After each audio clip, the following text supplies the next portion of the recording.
Hello?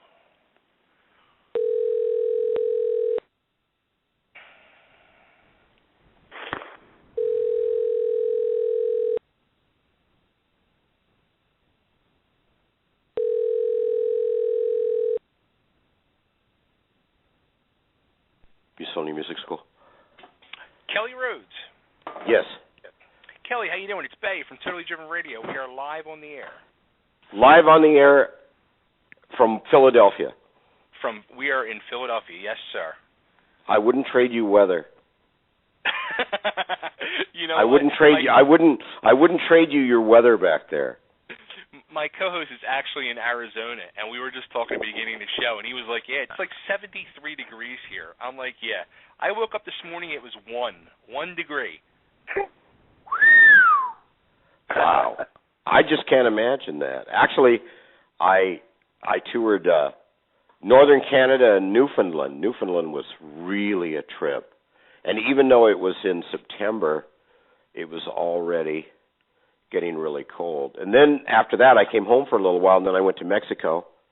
And the part we were in Mexico was so unbelievably cold. And I got to be honest with you, I can't see how people do that. I can't do that cold thing. That's just, it's unbearable. You know, I mean, I can't understand. I was born in Southern California. You know, so you know, I'll admit it. I really haven't had very much exposure to cold weather, but it was like 1 and 2 degrees back there, and crazy. I just don't understand that. I don't think human beings were really designed to be in that kind of cold. No. You know, I'll agree with you there, but I don't think we were designed either to be in the extreme heat as well. Now, the heat don't bother me. I don't like humidity at all. If it's humid, I don't want any part of it. But I actually thrive in really hot weather. It can be like 102, 103 out here, and as long as it's dry, I don't need to eat as much. I don't need to sleep as much. I've got lots of energy. Nighttime comes, and then it's really nice weather, and it really feels good to be out in the night. It's hot. It's great. But it's cold. It just drives me inward. I just want to be under a pile of blankets. See, and that's where we kind of get screwed out here, too, as well. Like, our summer, when it's hot, it's really humid hot. Yeah, I don't like that. Yeah. I know that's true because my father lived in Connecticut, and he said that in the summer it was, you know, like really humid, and I hate that. I don't like the humidity, but the heat's just fine for me. It's good for composing too. It's nice when it's hot and you're in a small room and it's not really well lit, and those are ideal conditions. Very nice. Well, let's. I want to talk like we talked on the phone the other day. You know, naturally about Randy, of course, and your family, and yourself, and your music, and Musonia, and what you're up to, and the big the show Saturday night that you're part of, and so I guess we should really start at the beginning. And I mean, your mom, if you think about it, is really like a musical patriarch, really, and a musical icon. Matriarch. Over the years. Yeah. You're absolutely right, but you're using the wrong word. She's a matriarch. She spawned an entire dynasty of people that studied and taught here. And she's a direct link back to the way people thought about music and learned music, you know, because when she started taking musical lessons, her teachers, they were born in the 19th century. So they would have been people that were real old school, you know. I mean, you know, totally by the book. And that was her upbringing. That was in fact she plays 15 instruments, but her main instruments are brass. So she was a soloist with trumpet and cornet. And her teacher, when she first started taking brass instruments, was Herbert Lincoln Clark. Now, he was John Philip Sousa's cornet player. When Miles Davis applied to Juilliard for his entrance exam, that's what he played. He played a study, like a study for trumpet that Herbert Lincoln Clark had written. and that was my mom's teacher. And then later on down the line, when she went to UCLA, one of her professors was Arnold Schoenberg. So she is a direct link to the tail end of the people that just lived the life. That's what they were, musical composers, and she could bear witness to that. And so when she started her school when she was 28 years old. She hired the very, very, very best teachers that she could to teach people music, people that were really strict and really, really did it the right way. And so many people have come through this school. This is our 66th year, and we've just had so many people that were teachers that were really, really well known, and then students that became really well known. And it's literally a musical dynasty. We see that now because there's a dynamic involved that wasn't involved when we were children, and that's that people come from all over the world just to see this place. And we didn't have that dynamic when we were younger. It was just a music school, music store for a while too, but not anymore. But now people will come here and they're like, "Oh my God, I've been reading about this place. I've always wanted to make a journey out there. I wanted to see the place." And they come out here and it's really interesting to see how taken they are with this place. I'll tell you what, I sit and watch the videos all the time for years, where you've done interviews and you've given tours of the school and all. And right. Myself, I'm such a huge fan of your brothers, since my early teens, and I get moved just watching these videos, and it's been one of my dreams to come out there. Well, when you come here, anybody, not just you, but when people come here, it's always different to them to actually be here than it is to see it, on a video. They might think the building is a little bit bigger and than they thought when they saw the video. They might not actually realize what the experience is until they're here in the middle of it. And nobody is underwhelmed. Everybody is like, "Oh my God, I've read about this. This is the room that Rudy Sarzo taught in, right? Yeah. This is the room that Randy Rhoads taught in." And it's got such a history. It's got such a history. Zach Wild calls this place Mecca. That's what he calls it. It really is. And the fact that it's all original, correct? There's really been no update. It looks just the way that it did when we were children. Right now, if you were here, what you would see would be what you would see if you were here on January 23rd, 1949 or 1950. It doesn't look any different. Wow. It doesn't look any different. You've grown up there. It's just the same. You must spend so much time there to this day. What's the feelings that you get in there, being there so much? I spend a lot of time here. I spend a lot of time here composing. I don't have a keyboard at my home on purpose. Okay.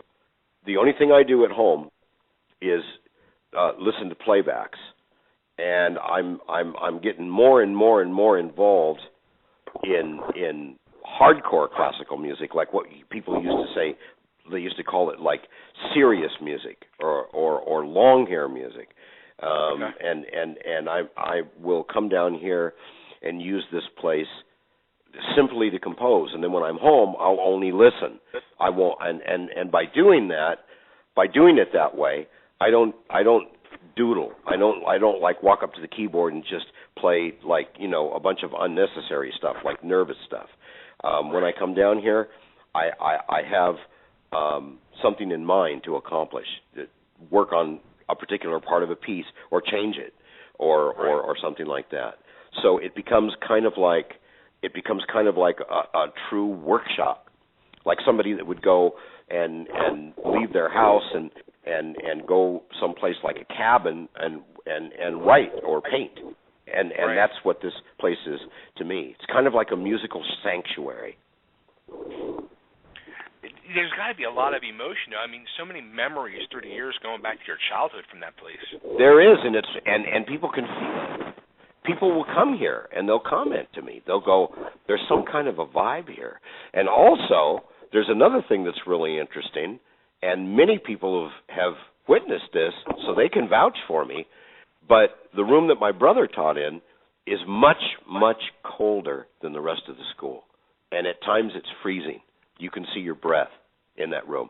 And the rest of the school, it's like normal temperature. And that is something that's very, very, very interesting.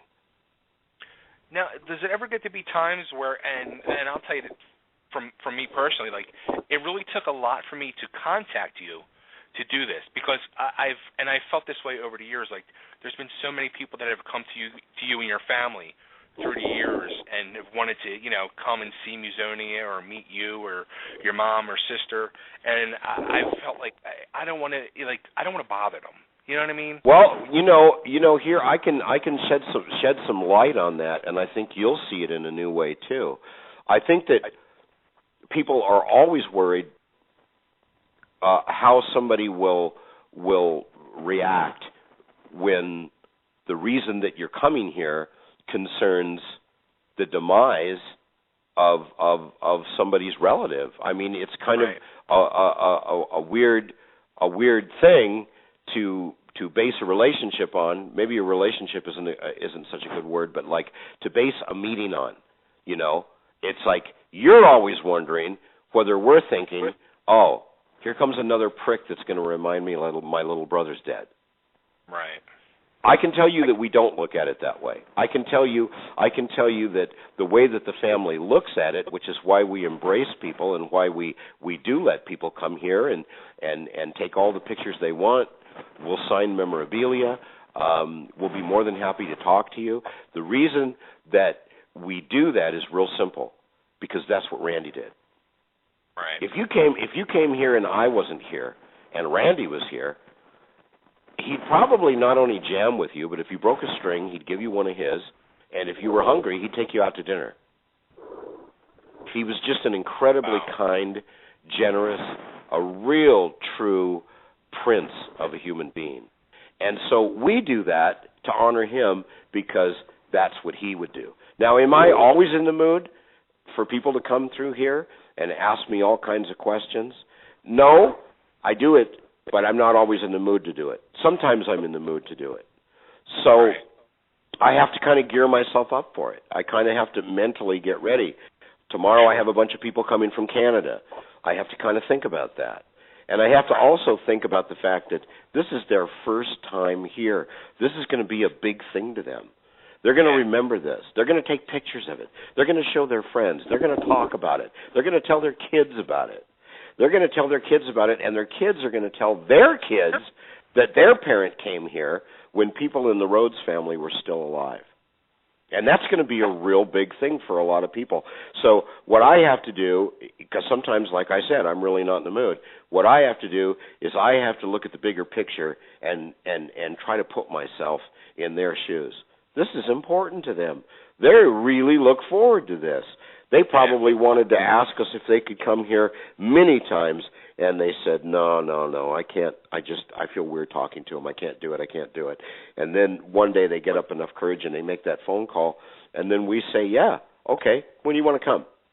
And then they come and they're like, whoa, you don't know how I was wanting to do this for so long, but I didn't know what kind of reception I would get.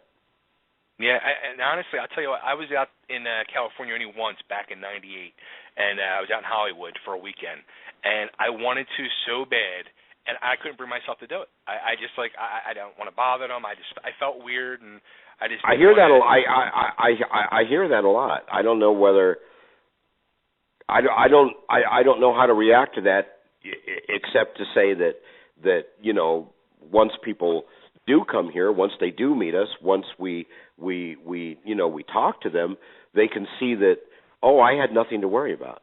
Oh, it's totally cool. It's cool. These people are cool, and everybody. There's another thing that we're very proud of. Everybody gets the exact same treatment. When Tom Morello came here and brought his son to be photographed, he got the very same treatment that a fan from Arkansas, from Georgia, from Texas, from New York, from Japan, from wherever, he gets the same treatment. They get the same treatment that he gets. They get the same tour that he gets. They see the same things that he gets. And we really pride ourselves on that. We really want everybody to have the exact same experience here. And you know, there's no red carpet here. It's like whoever comes, they're going to get the treatment. They're going to get the story.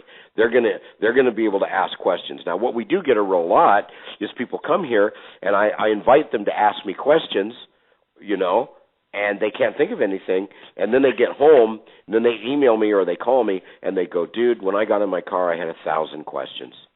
Oh, sure. I've probably heard that like 350 times. I'm sure. It's just something about this place. I guess, without sounding conceited, I guess this place has some type of a capacity to hold people in awe. Yeah. Well, a lot of magic came out of that place.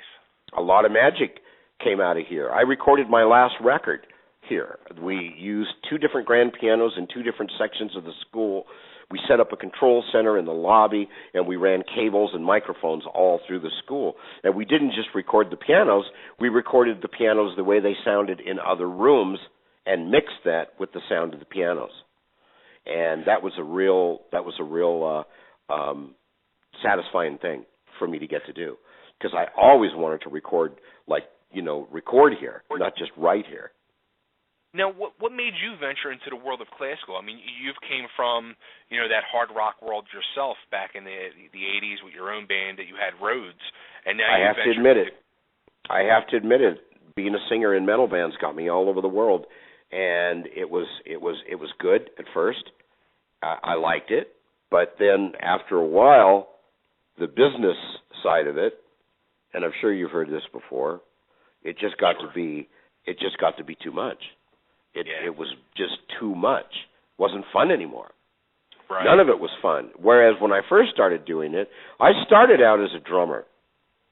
And my brother and I actually started together. We were in a band called Violet Fox. Yeah. And I was the drummer, he was the guitar player. And that worked for a little while, but, you know, rivalry between... Do you have a brother?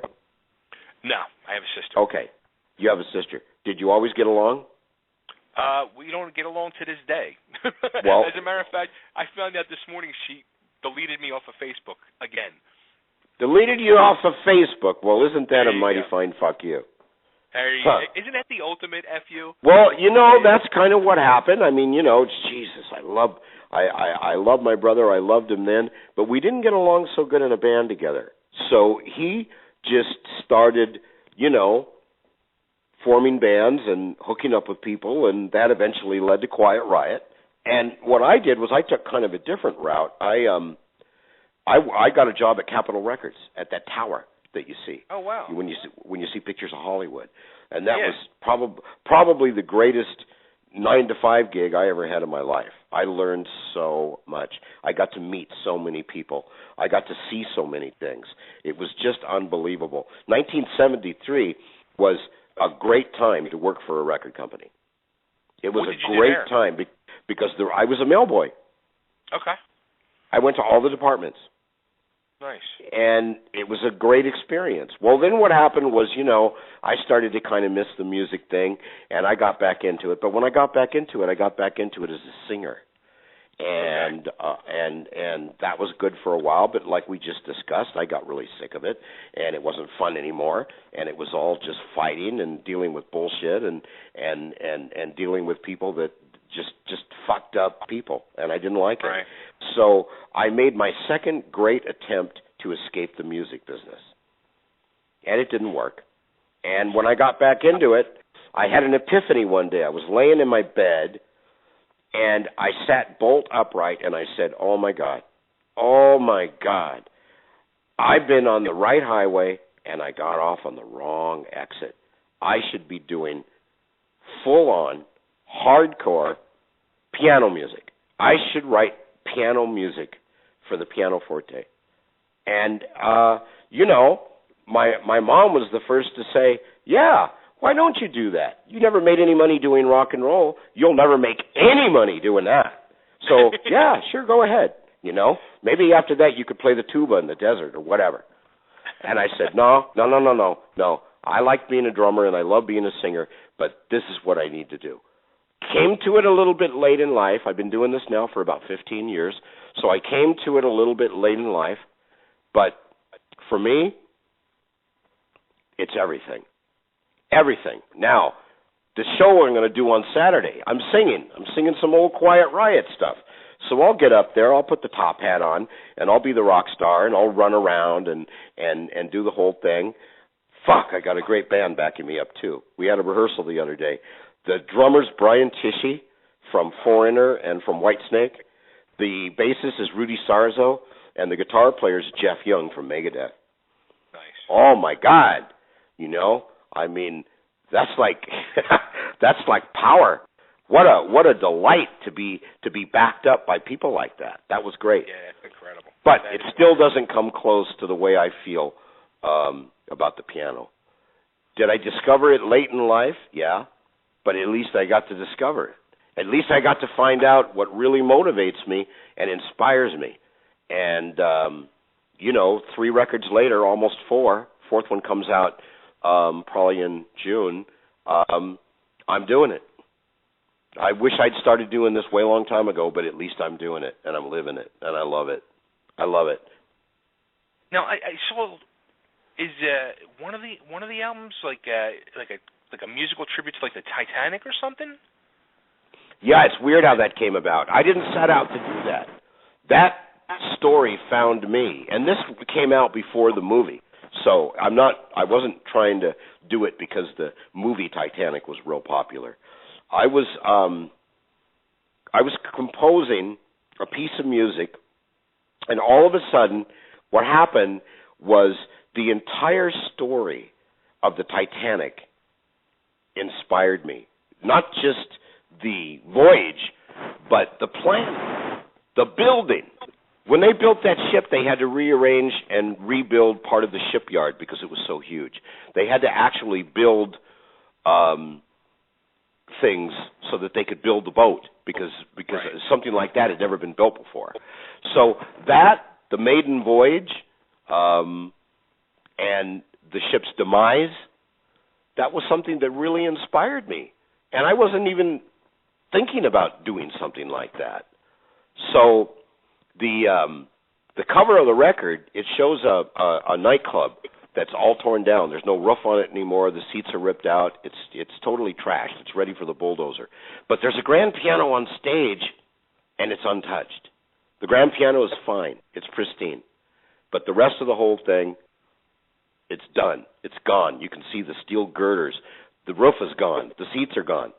And I just thought that was such a great, metaphor for what this incredible ship that supposedly could never sink,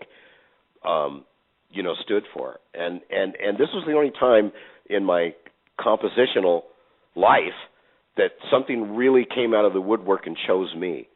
It's like, this is your task. Write about me. Write about this experience that people had called the Titanic. And that's how that came about. And that was my first release. That came out in 2005. In 2007, I came out with Portraits of Oblivion. Oblivion is kind of the opposite of celebrity. So Portraits of Oblivion, it means pictures of absolutely nothing. And that's my favorite record. Also, you'll be interested to know that it has a very short blues sequence, and that's my brother. That's him playing.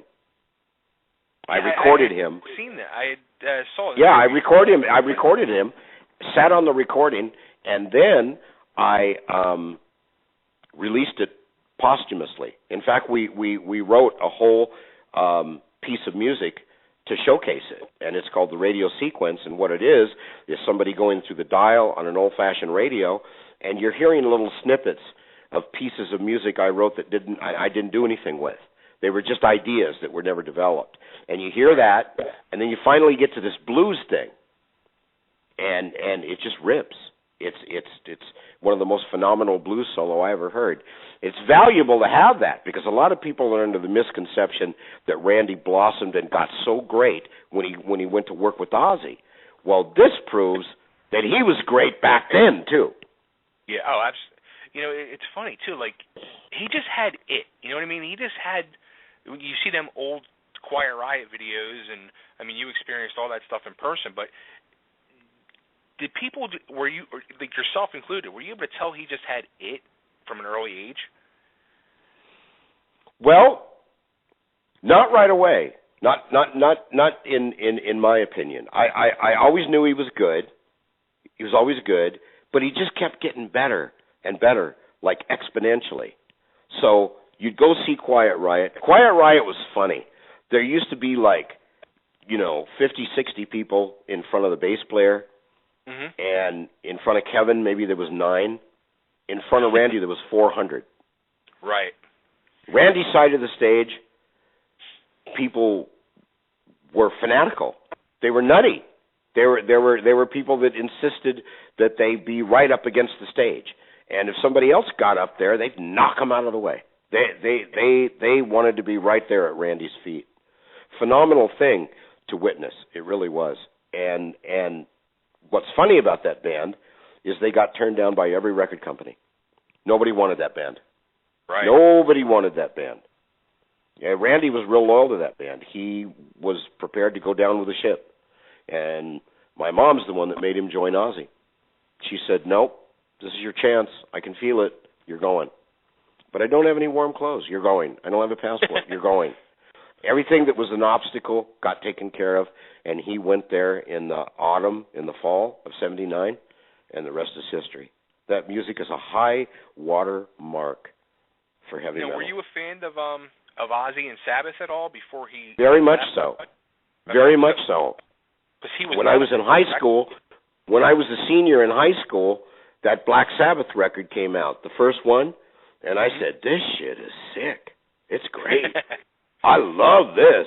This is what it's all about. This shit's so dark.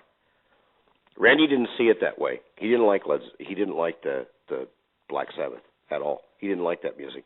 And in fact, him and Ozzy got in a big fight over it because he didn't want to do it. He didn't even want to do it like when you have the end of the Ozzy show and then he has to do like 3 or 4 Sabbath songs. He didn't even want to do that. That's where he was wrong because Ozzy's got to do those songs because of his public and his fan base. But Randy just did not like Black Sabbath. But but those two sure got along good together. They made great music together, and I don't know what you've read or heard, but they loved each other a lot. Yeah. Randy appreciated what Ozzy did for him, and Ozzy appreciated what Randy did for him.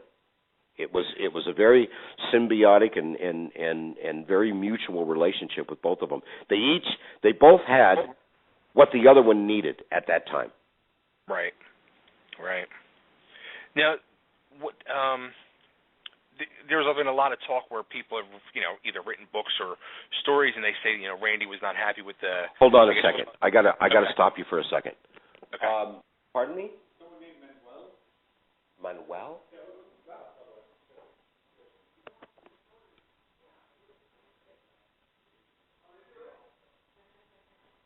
Tell him I'm live on a radio station in Philadelphia. Tell him I'll be out in a minute. Okay, so, Jesus, I'm sorry if this is live. That's all right. I tried to make it so that I wouldn't have any interruptions, but, this is a music school, so Absolutely. somebody's out there wanting to gawk at me for a while. But like you even said, Randy wasn't happy with that. They wanted to do the Sabbath album coming up, which was going to be "Speak of the Devil," and a lot of talk of the Sabbath album, the Sabbath thing, like "Speak of the Devil," where they did that stuff live. That was something that Ozzy and Sharon really wanted to do because that was the last thing they had to do for Don Arden to be released from the contract. Right. Because Sharon wanted to manage Ozzy. But he owed Don Arden something, and he said, well, do a live version of the Sabbath songs. And Randy said, no way. No way am I doing that. Sorry. No, I'm not doing it. He really didn't care for Black Sabbath, so Do you think he would have left if he had to do it? Good question. You know what? I almost want to say yes. But this is something that's a big misconception, that Randy wanted out and he was going to quit and blah, blah, blah. Right. Randy just wanted to quit touring. Randy only wanted to quit. He only wanted to quit touring. He was already signed up to do another record. Bob Daisley was going to be the bass player, and Tommy Aldridge was going to be the drummer. And it was all set up. They were going to record it later on in '82. Oh, wow. So he definitely was going to still continue to work with Ozzy. Huh. Now, what did you think of, like, Quiet Riot, like their music back then and when they weren't getting signed? Were you... I thought they were kind of a clown band. I thought they were kind of fucking clowns in a way, you know? And especially my brother with those polka dots. When I saw that shit, I go, what the fuck is up with these polka dots and this bow tie? You know? What the fuck are you supposed to be? You going to come out of a box or something? and you know, like a jumping jack? And what it was the people that managed them, they wanted to craft Quiet Riot like a power pop band. Like Sweet, like the Sweet, or Bay City Rollers. Bay City Rollers. They wanted everybody to have this cutesy little image and do power pop music.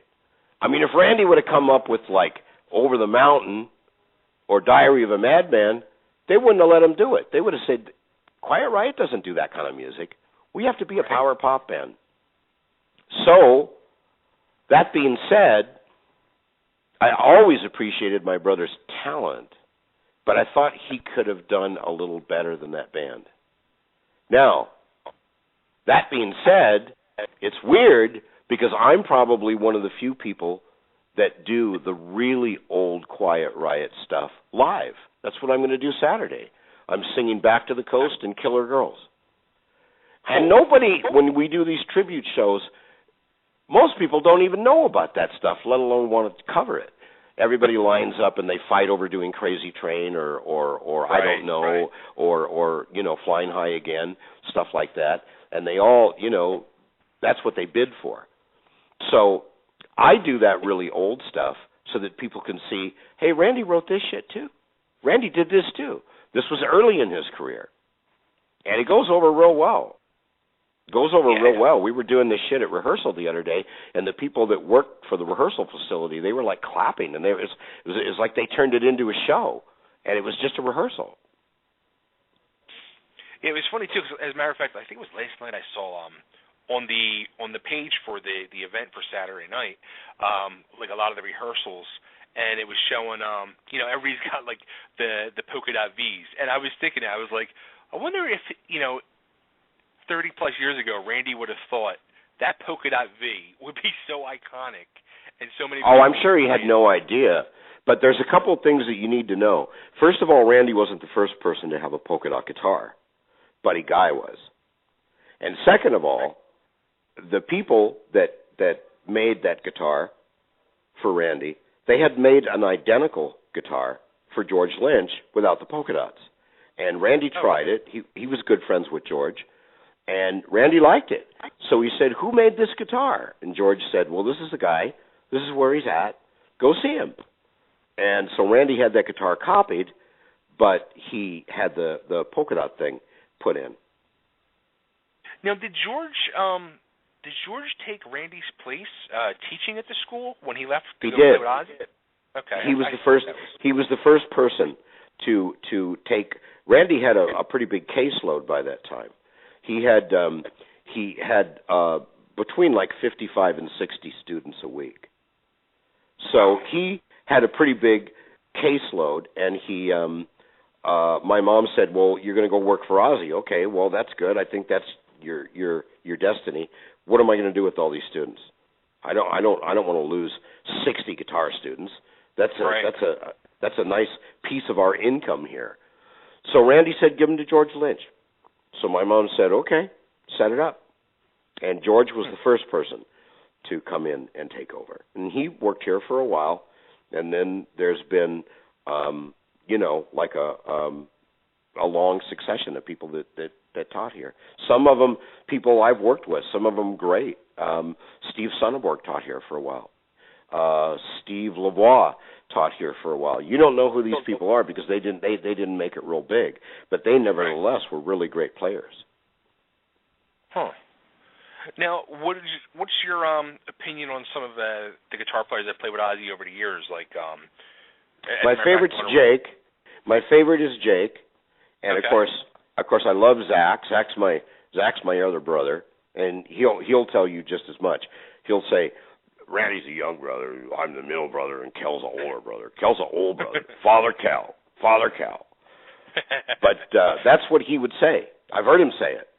And of course, I love him, and I think he's great. But I think the best one outside of Randy was Jakey Lee. The latest one, Gus, he's on this show that we're doing. He's going to be one of the performers. And so is Brad Gillis. Brad Gillis was good, but he was short-lived. You know, he was starting to have some success with his band Night Ranger at that time. And he went to Sharon and said, I really, really want to be in my own band. We got signed. It looks like we're going to, take off. I really want to be in my own band. Please let me out of this. And she did. Wow. Now, how about? But I don't want you to think. I don't want you to think that I hated Quiet Riot. I used to go see him. No.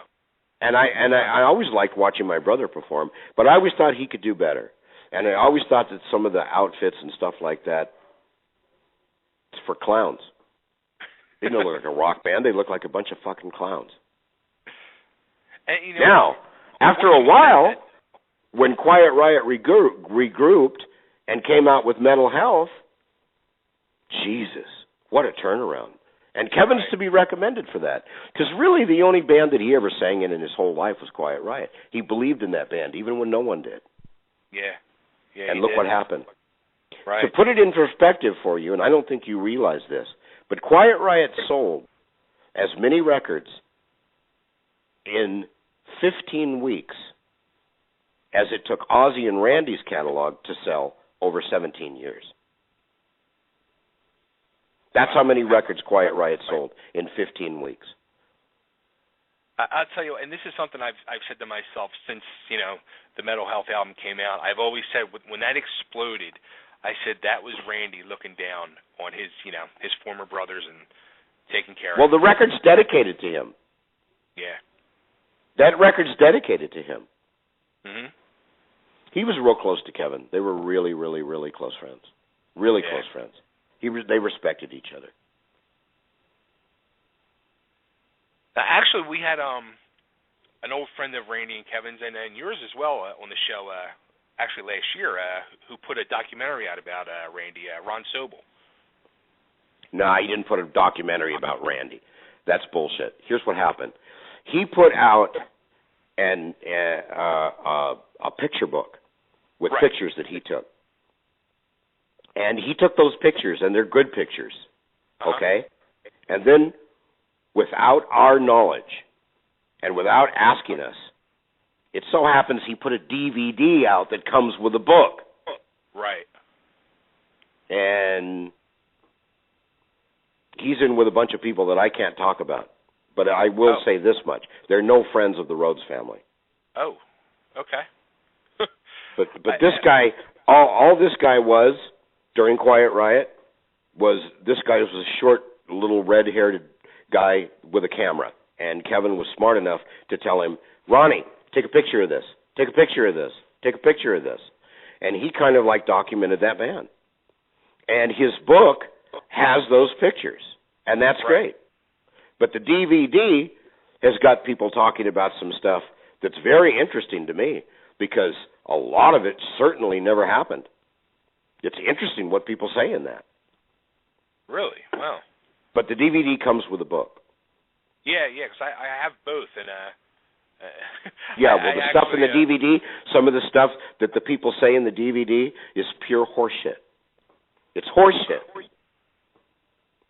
It's people that don't. It's people that don't count, that don't really have a life, they're fucking zeros, and they get together and they get to do this thing where they talk about Randy. Well, that's it. Their life's over. They talked about Randy for 5 minutes. That's all they're going to do. Right. And their testimony and what they say is partially true, but for the most part is they've Adobe photoshopped themselves into Randy's life. Here's one thing that you should think about when you look at that DVD. Uh-huh. Not who's in it, but who isn't in it. Think about that. You know what? And I'm going to say that it's your family, you and your family. And I asked them. I asked them why you guys weren't in there. Well, that's the $64,000 question, isn't it? Yeah. No. Yeah. That's what you ask yourself when you see that thing. Not who's in it, who isn't in it. Because fortunately, most of the people that we deal with, they ask our blessing when they do different things. They want to know what the family thought. Usually, people come into it, with the right intention. But I'll tell you this much right now: every single person that's ever done anything that had to do with Randy always said they did it because they were big fans and they all just love Randy and blah blah blah, and he's the greatest in the world, and they just want to tributize him and they just want to share him with the world. All those people that say that, it's too bad they never share any of their money. That all goes in the bank account with only their name on it. Randy's name's not on that. Their name is. Yeah, that's a good point. And there's a lot of people that have done this. It's got to get really frustrating. How do you think Michael Jackson's family feels? Yeah. Why do you think that Presley's kid never smiles? She never smiles. She's probably so sick of this. I'm sick of it. And Randy was not on the level of like Elvis Presley or Michael Jackson. Right. It's weird what fame brings out of people. It's very, very, very strange. It really is. It's bizarre how people react sometimes. Not the majority. The majority of the people are respectful, and they're really cool. They're just fans. They just love him. They love the way he played. But then there is a group of people that they're rotten. They want to capitalize on him and say that it's because they love him so much. It's not because they love him so much. It's because they're fucking zeros and they want 2 minutes in the spotlight. Yeah. And nothing's ever going to happen. And the only thing that ever happened in those people's life is that they knew Randy. That's it. So that's all they have to talk about. And after that, they're done. They might as well, that's it. That's it. Now, the way I feel is I love my brother and I miss him every single day. But I got talent. I got something I can do. God gave me a gift. I'm going to work on that. I'm not going to sit around and think about Crazy Train 16 hours a day. What the fuck kind of bullshit is that? So I appreciate what he did, and I miss him. But, life goes on. Yeah. You gotta embrace where you're at that moment. Can't go through your whole life looking in the rearview mirror. That's not healthy. That's not good. No, you're right. You're right. But I do want you to know that I miss him every single day, and I always think about him. Yeah, as we all do. Now, you brought up Lisa Marie Presley and Elvis, and it was actually like a question I had for you was, do you have any other like music of his floating around and where you did like with that guitar solo where you put music yourself to it? Do you have anything else like that where you be able Only one person has that. I don't, but one person does. They have alternate versions of the Ozzy material. They have different rehearsals. They have different renditions. They have different lyrics, and that's Bob Daisley. Gotcha. He's got it. So hopefully, especially for the fans involved, one day that will find a way to be released. I know he's thinking about it, and he certainly has my vote to do that. Because what would it mean to you to be able to hear alternate versions of those songs, different guitar solos, and sure. basically like different versions of those songs. Right. That's pretty. That would be like you think that you've heard all you're going to hear from that artist, and lo and behold, you stumble across a gold mine. Right. Oh my God! And that would be great for his legacy too, because that would be really great to have that resurface after so many years. But the only person that has anything like that is Bob Daisley. He's got that. Gotcha.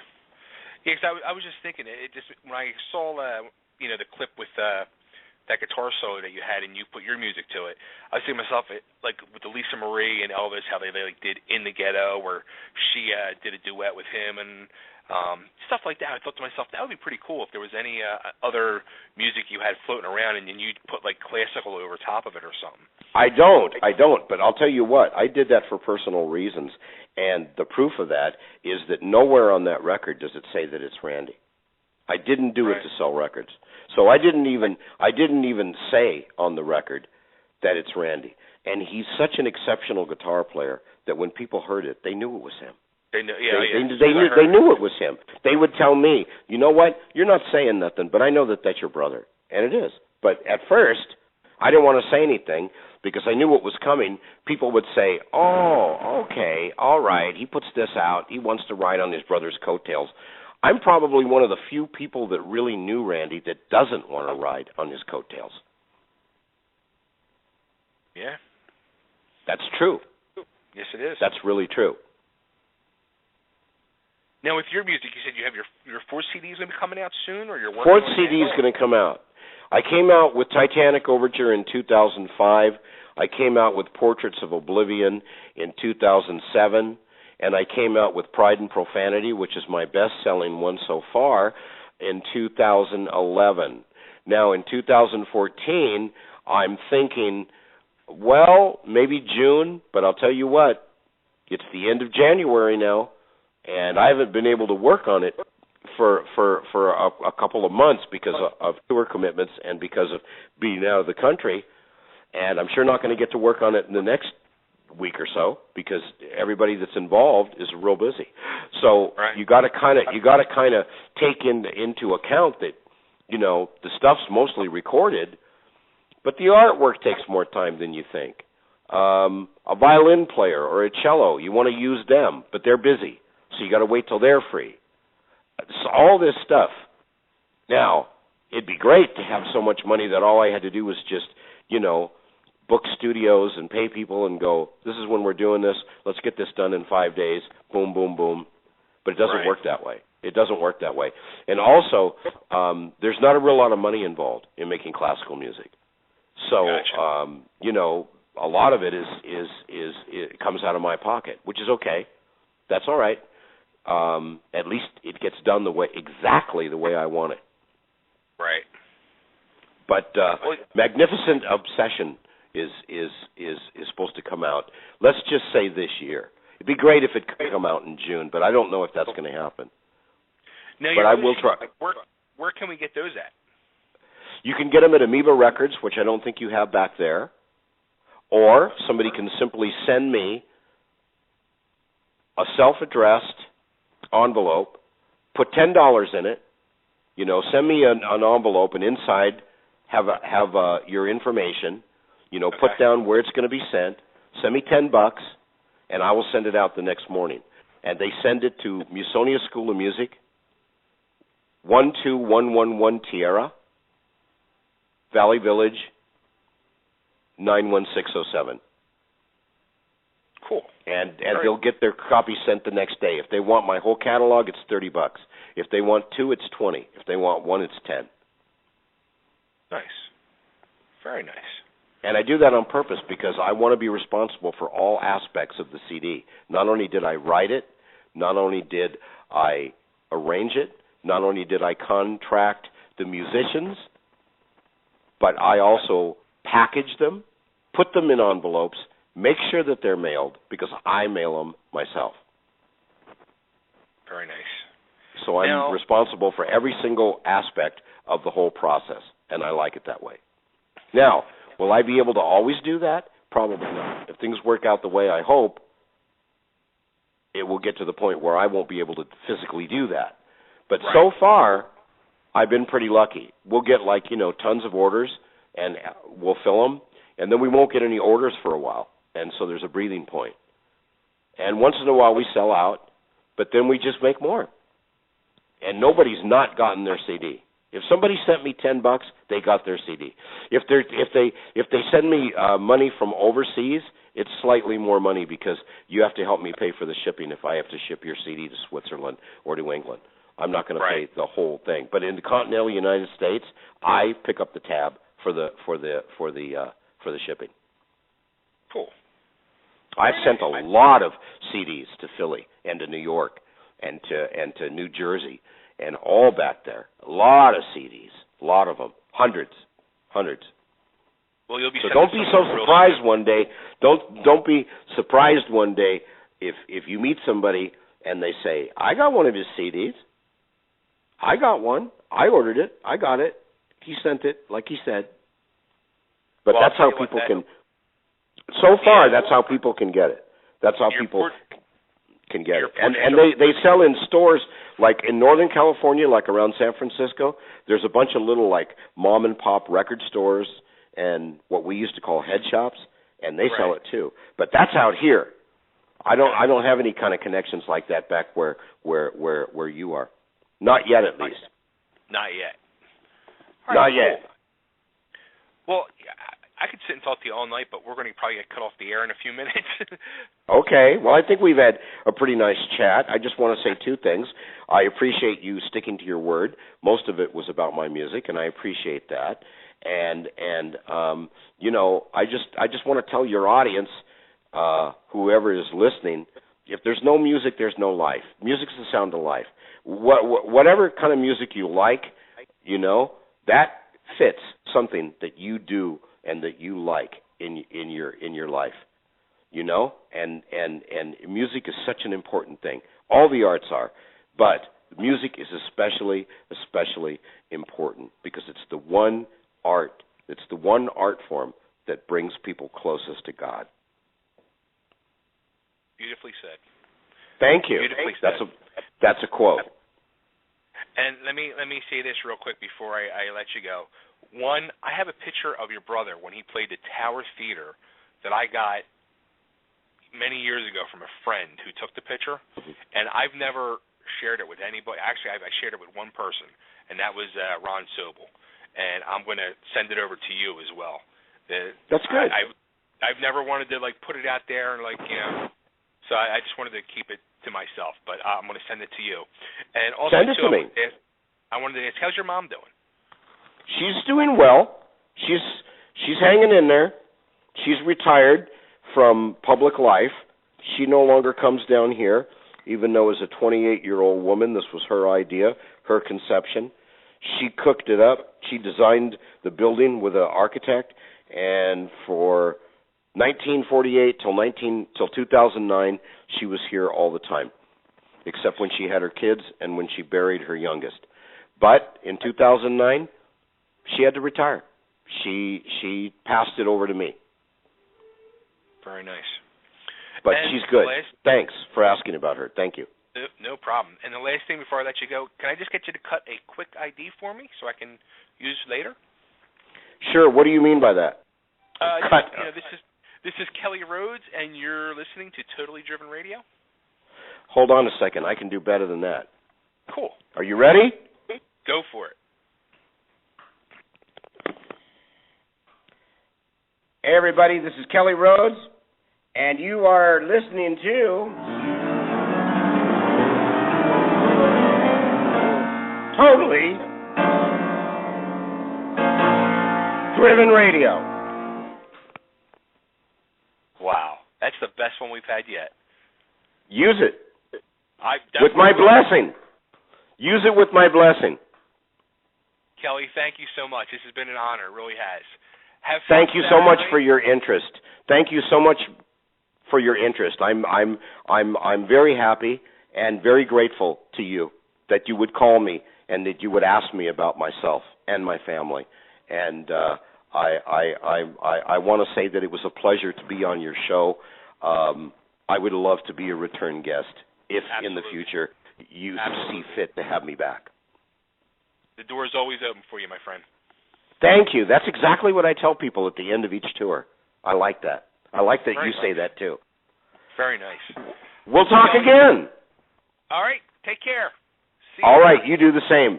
Thank you very much. Enjoy the cold. Yeah. Bye-bye. See ya. See ya. All right. Well, that was freaking incredible, and I literally had to fight tears in the beginning of that interview. We're down to 30 seconds. Dude, how awesome. How excited are you to re-listen to that with the guitar and everything? Jesus, Lord Almighty! I hope we don't get cut off.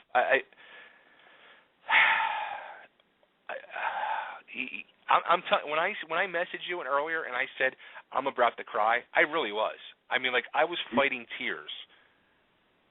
You could there was one time you could almost hear it in your voice, and I knew you were right on the edge there. Well, I hope we don't get cut off. We might get cut off. If we do, I'm sorry. Let's see. We're still going. Let's see if it. Now we're recording. All right, cool. So, wow, that was fucking amazing. It really was. It really was. As soon as it started, I was like, oh my God, Faye's got to be flipping out right now. And you know what? I mean, a lot of the stuff I did get to cover, but there was still some sporadic questions mixed in. We were jumping around, and wow. You know what I feel bad for though is Ron Sobel. I really do. I was texting with Ron this afternoon too. I said, "Hey, I got Kelly on." He's like, "Oh, awesome. Let me, send me the link when it's done. I want to hear it." Ron, I'm sorry. I didn't know there was bad blood there. I really didn't. Oh boy, wow. It happens. It does happen. That's freaking amazing. I'm blown away. I'm really just freaking blown away right now. No, it's, I could just, you could literally feel your smile, you know what I mean, at the end there, and that's awesome, though, and he was genuine. You could tell when the interview started that he was a little apprehensive, but the more it kept going, just the more sort of open and honest he was about everything. Yeah, and I said to him, like, when he called me the other day, and he said, look, I don't mind talking about Randy, but I really want to be able to talk about my music as well. And I said to him, look, it's 32 years later since Randy passed, and there's been so much, especially over the last, 15 years with the Internet, there's been so much information put out there that true Randy Rhoads fans, they really know it all. I mean, there's really not much more out there you can ask, and stuff like where I wanted to know what his feelings about Quiet Riot were and stuff like that, and what his feelings like other guitar players that have come after Randy, and but for the most part, everything's really been covered. There's really not much left that you can really uncover. Yeah, but I don't know. It's nice, though, to get it from that sort of inside perspective as well, and you can sort of hear the emotion that, he still has for everything involved, and including the school, you know what I mean? There was a real sort of connection that he was talking about that not just him, but, musicians from all over come and they feel in that place, and that's really awesome. You don't get that in many places. Yeah, seriously, that was one of my goals too, and I had said last year to my wife, like I wanted to go there this March. Like he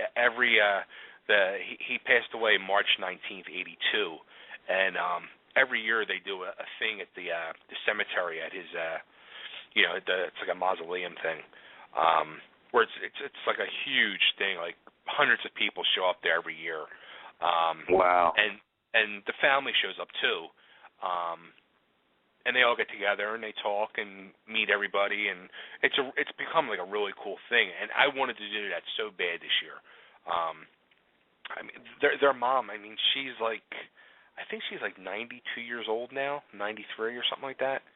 So I really wanted to get out there and possibly meet her and meet Kelly. And if you see their sister Kathy, you would see Kathy now, and you know what Randy would look like now. I mean, they're like identical. It's eerie to see, and she's built just like Randy, so tiny.